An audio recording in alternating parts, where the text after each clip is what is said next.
नमस्कार। राज्य शिक्षा शोध एवं प्रशिक्षण परिषद बिहार पटना में आपका स्वागत है। तो बच्चों, कैसे हैं आप? आशा करती हूँ आप अच्छे होंगे और मन लगाकर पढ़ाई कर रहे हैं। तो बच्चों, हमने पिछले अध्याय में संविधान के बारे में जाना। संविधान कैसे बना, इससे मैंने आपको अवगत कराया था। आज के पाठ में हम लोग ये जानेंगे कि संविधान का अर्थ क्या है, संविधान की प्रस्तावना क्या है, इसके अंतर्गत किन किन मूल्यों को रखा गया है, किन किन बातों को रखा गया है, इससे आपको आज मैं अवगत कराऊंगी। तो चलिए पहले हम उन मूल्यों को जान लेते हैं जो संविधान में कहा गया है। संविधान के बुनियादी मूल्य। किसी भी देश के संविधान के उन मूल्यों को बुनियादी मूल्य कहा जाता है जो उस देश के समाज के आदर्श रहे हो और लोगों के जीवन को खुशहाल बनाने में सहायक हो। भारत के संविधान के निर्माण के समय ऐसे आदर्शों को संविधान के मूल्यों के रूप में पहचाना गया, जिन आदर्शों को भारत के लोगों ने सदियों से अपनाया था। ये आदर्श और विश्वास आज़ादी के आंदोलन के दौरान भी भारत के लोगों के संघर्ष का मुख्य केंद्र रहे। इन मूल्यों में लोकतंत्र, स्वतंत्रता, समानता, न्याय व धर्मनिरपेक्षता प्रमुख मूल्य है। इन मूल्यों का महत्व इस तथ्य से पता चलता है कि इन्हें सबसे पहले संविधान सभा द्वारा स्वीकार किए जाने वाले संविधान के उद्देश्यों में शामिल किया गया था एवं इसे संविधान की उद्देशिका में लिखा गया। तो बच्चों, हम यहाँ पे संविधान के मूल्यों की बात कर रहे हैं। तो संविधान का निर्माण मूल्यों के आधार पे किया गया। हर व्यक्ति के अपने आदर्श होते हैं, अपने मूल्य होते हैं। तो संविधान में ये बात उल्लेखित है कि जो भी मूल्य होंगे, जो कि स्वतंत्रता, समानता, न्याय और धर्मनिरपेक्षता, इन मूल्यों को लेकर के ये संविधान बनाया गया है। हमारा संविधान एक लिखित संग्रह है जो कि अन्य देशों से इसे अलग करता है। अन्य देशों के पास लिखित संविधान नहीं है, हम भारत देश के पास लिखित संविधान है, इसलिए यह अन्य देशों से अलग है। आइए चलते हैं हम प्रस्तावना की ओर। संविधान की प्रस्तावना। तो सबसे पहले हम ये जानेंगे कि प्रस्तावना का मतलब क्या होता है, प्रस्तावना का क्या अर्थ है। प्रस्तावना से तात्पर्य यह है कि किसी भी विषय से संबंधित उसके सार के बारे में प्रस्तावना में लिखा जाता है। वह विषय किस उद्देश्य के लिए है, इससे संबंधित बातों को प्रस्तावना में उल्लेखित किया जाता है। उदाहरण के तौर पे आप अपनी पाठ्य पुस्तकों को देखें। पाठ्य पुस्तकों को जब आप खोलते हैं तो आप देखेंगे कि पहले पेज पे आपको पाठ संबंधी सारी जानकारियाँ लिखी होती है।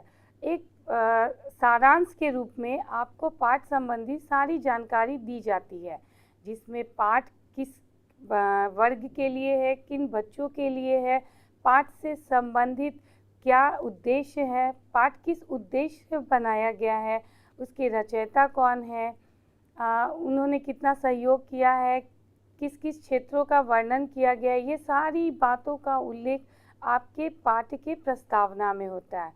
तो बच्चों, हम यहाँ देख रहे हैं कि प्रस्तावना से तात्पर्य किसी विषय को जानने के पहले उसका एक सार के रूप में हम उसे जान पाते हैं।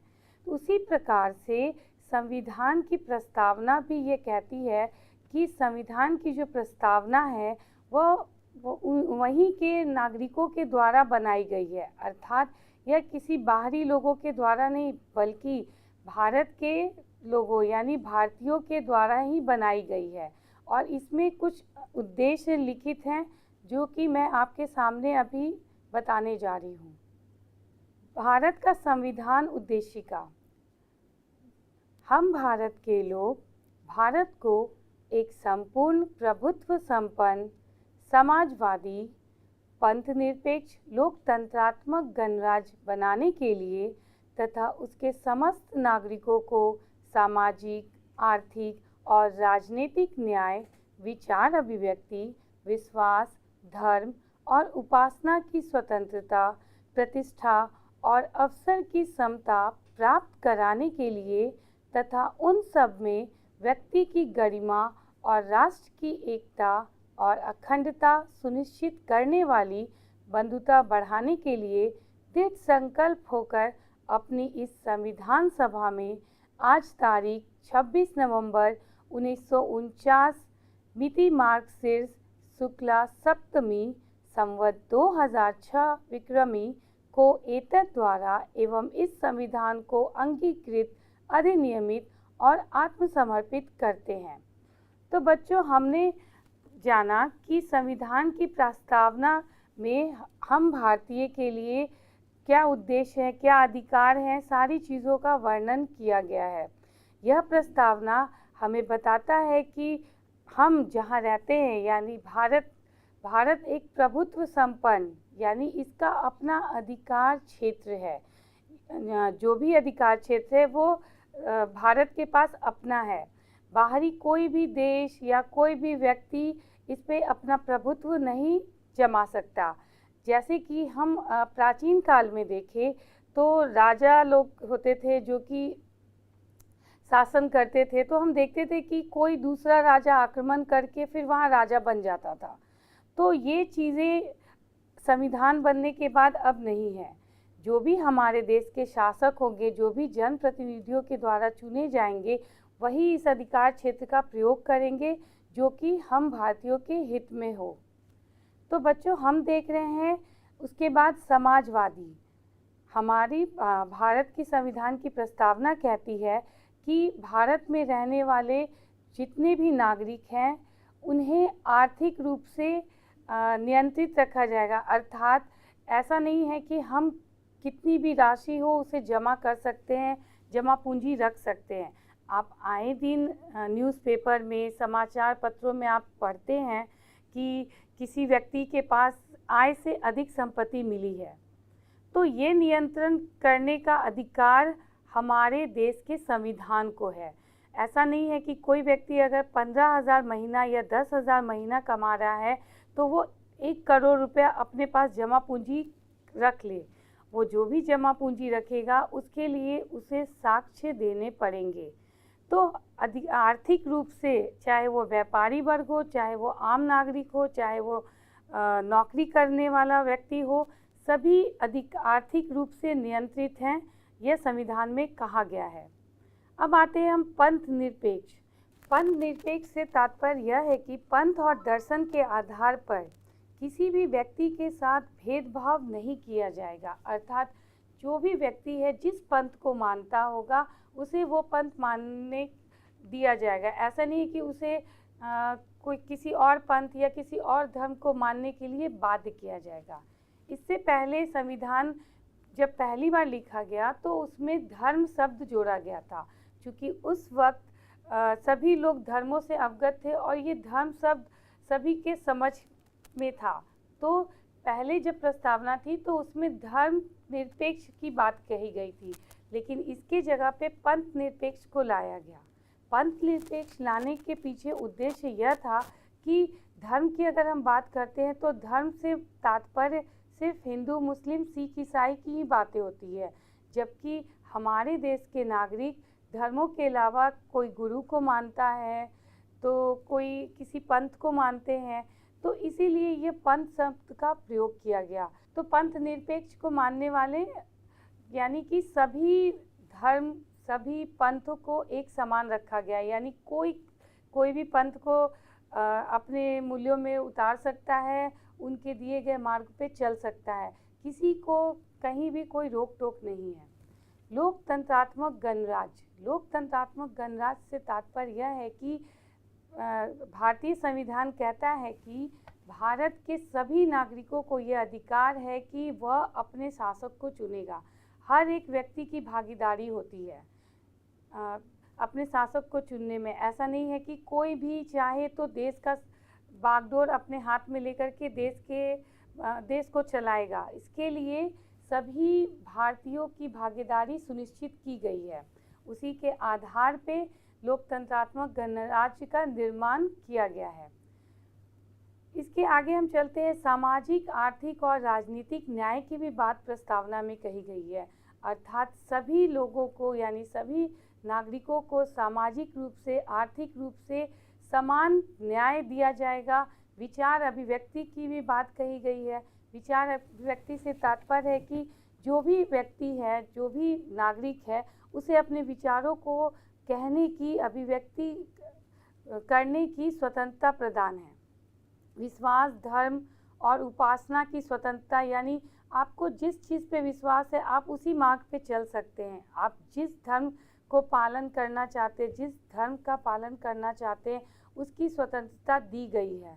प्रतिष्ठा और अवसर की समता प्राप्त कराने के लिए, प्रतिष्ठा और समता यानी कि जो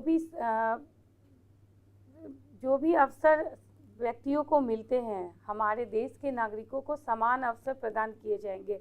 ऐसा नहीं कि धर्म के आधार पे किसी को अवसर मिले और किसी को अवसर नहीं मिले। तो हमारा संविधान यह कहता है कि हर एक व्यक्ति को प्रतिष्ठा और अवसर की समता प्राप्त करने का अधिकार है। उन सब में व्यक्ति की गरिमा और राष्ट्र की एकता और अखंडता की बात भी कहता है। तो व्यक्ति की गरिमा यानी संविधान कहता है कि हर व्यक्ति का सम्मान होना ज़रूरी है। किसी भी व्यक्ति को धर्म, जाति या आर्थिक स्थिति के आधार पे हम अपमानित नहीं कर सकते हैं। तो बच्चों, हम इस प्रकार देखते हैं कि भारत का संविधान सर्वोपरि है। ये कहता है कि भारत में रहने वाले हर एक नागरिक को हर प्रकार के अधिकार दिए गए हैं और उसका नियंत्रण संविधान में है। इस प्रकार से संविधान के आधार पे ही जो भी हम लोग कार्य कर रहे हैं वो सारी चीज़ें संविधान द्वारा दी गई हैं, कही गई हैं। हम भारत के लोग भारत को एक संपूर्ण प्रभुत्व संपन्न की बात करते हैं, तो यहाँ जो भी अधिकार क्षेत्र है वह हमारे देश के शासक के पास है। तो बच्चों, इसी में मैं कुछ चीज़ों को और जोड़ना चाहूँगी जो कि आपके साथ में साझा कर रही हूँ। यहाँ हम लोकतंत्र की भी बात कर रहे हैं। तो लोकतंत्र क्या है? लोकतंत्र आपने नाम सुना है? चलिए, इसको जानने से पहले हम ये जानते हैं कि राजतंत्र क्या है। राजतंत्र तो आपने नाम सुना होगा। पहले जो हमारी व्यवस्था थी वो राजतंत्र थी। जब हमारा देश आज़ाद नहीं हुआ था, अंग्रेज़ों का शासन था, उससे पहले की व्यवस्था पे हम चलते हैं तो उस समय क्या थे? देश के शासक राजा होते थे। किसी देश का शासक राजा कहलाता था। तो जब भी किसी को देश पे शासन करना होता था तो दूसरा राजा उस देश के राजा को पराजित करके वहाँ अपना वर्चस्व स्थापित करता था। तो इस प्रकार से हम देखते थे कि या तो राजा किसी राजा को पराजित करके शासक बनता था या फिर वंश के आधार पे, यानी कि जैसे आप औरंगजेब, हुमायूं को देखते हैं तो यहाँ वंश आधारित शासक बने थे, ठीक है ना। तो हम देख रहे हैं कि वंश आधारित मुगलों ने शासन किया था, उनके बेटे ने, फिर उनके बेटे ने। तो इस प्रकार से हम देख रहे थे कि वंश आधारित शासन हुआ था। तो ये राजतंत्र था। यहाँ जो भी सर्वसर्रा था वो राजा होता था। यहाँ जनता के अधिकारों से कोई मतलब नहीं होता था। जनता को अपने विचारों की अभिव्यक्ति करने की कोई भी स्वतंत्रता नहीं थी। धीरे धीरे जब अंग्रेज़ों का शासन हुआ तो वहाँ भी कहीं ना कहीं राजतंत्र ही था, क्योंकि यहाँ विचारों की अभिव्यक्ति, इन सब बातों पे कोई ध्यान नहीं दिया जाता था। जो अंग्रेज कहते थे वही हम भारतीयों को करना पड़ता था। जब हमारा देश आज़ाद हुआ तो हमें ये स्वतंत्रता मिली और लिखित रूप में जब 26 नवंबर 1949 को हमारा संविधान बना तो हमें वो अधिकार और कार्य करने की स्वतंत्रता प्राप्त हुई। इसी अधिकार के अंतर्गत लोकतंत्र को रखा गया। लोकतंत्र से तात्पर्य यानी ऐसा तंत्र जहां लोगों की भागीदारी होगी। तो संविधान कहता है कि संविधान के आधार पर देश में लोगों की भागीदारी होगी, यानी जो लोग जिस प्रतिनिधि को चुनेंगे वही देश का शासक होगा। आप आए दिन हर 5 साल पर चुनाव देखते हैं। हमारे देश में, हमारे राज्य में शासक चुने जाते हैं। ये शासक ही हमारे देश का संचालन करते हैं, हमारे राज्य का संचालन करते हैं। तो ये लोकतंत्र व्यवस्था है, लोकतांत्रिक व्यवस्था है। इसमें हमारे द्वारा चुने गए प्रतिनिधियों के द्वारा ही देश के सारे कार्य किए जाते हैं। तो बच्चों, संविधान कहता है कि हमारा देश लोकतंत्रात्मक गणराज्य है, यानी यहाँ हर एक व्यक्ति की भागीदारी सुनिश्चित है। हम जिस प्रतिनिधि को चुनते हैं वही हमारे देश का शासक होता है। मैं आपको एक और उदाहरण के तौर पे, आपके विद्यालय में आप सांस्कृतिक कार्यक्रम तो करते होंगे, तो चलिए एक ऐसे ही बच्चे की कहानी मैं आपको सुनाती हूँ जो पलक की है। पलक के स्कूल में सांस्कृतिक कार्यक्रम का आयोजन था। शिक्षिका ने सभी बच्चों को भाग लेने के लिए प्रेरित किया था। सारे बच्चे पूरी तैयारी के साथ आए थे। यदि सारे कार्यक्रमों को शामिल किया जाता तो पूरा दिन लग जाता, और किसी कार्यक्रम को छोड़ दिया जाता तो बच्चों के कोमल हृदय को ठेस पहुंचती। शिक्षिका ने बच्चों की आम सहमति से 10 बच्चों की एक टोली को कार्यक्रम की रूपरेखा बनाने का भार सौंपा। उन्होंने सभी बच्चों की बातों को सुना और आम सहमति से कार्यक्रम का चयन किया। कार्यक्रम के चयन में सभी ने भागीदारी निभाई, इसलिए सारे बच्चे बहुत प्रसन्न थे और कार्यक्रम के आयोजन का इंतज़ार कर रहे थे। तो बच्चों, ये कहानी जो है, ये अनुभव क्या बताता है? यहाँ हम देख रहे हैं कि हम लोकतंत्र की बात कर रहे हैं। लोकतंत्र कहता है कि सभी की भागीदारी। तो यहाँ पे जो सांस्कृतिक कार्यक्रम थे, यहाँ सभी विद्यालय के सभी बच्चों की भागीदारी रखी गई थी, लेकिन समय के देखते हुए सभी बच्चों की भागीदारी पूर्ण होनी संभव नहीं थी। तो यहाँ पे शिक्षिका ने सभी बच्चों की आपसी सहमति लेते हुए छोटे रूप में एक कार्यक्रम की रूपरेखा तैयार की।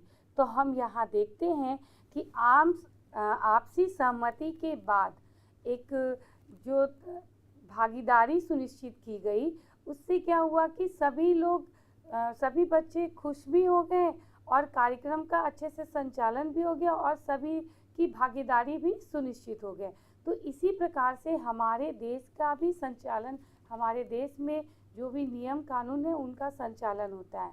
हम जो भी प्रतिनिधि चुनते हैं वो हमारे देश के कार्यों का संचालन करता है। इसके लिए हम सभी भारतीय नागरिकों की आप सहमति होती है। उसके बाद हम उनका चुनाव करते हैं, जिसके उपरांत हम अपने प्रतिनिधि को चुनते हैं। यहाँ पे हमें अपने प्रतिनिधि को चुनने की पूरी स्वतंत्रता होती है कि हम जिसे चाहे उसे प्रतिनिधि के रूप में वोट दे सकते हैं। तो बच्चों, इस प्रकार से संविधान की प्रस्तावना में लोकतंत्र एक अहम भूमिका निभाता है।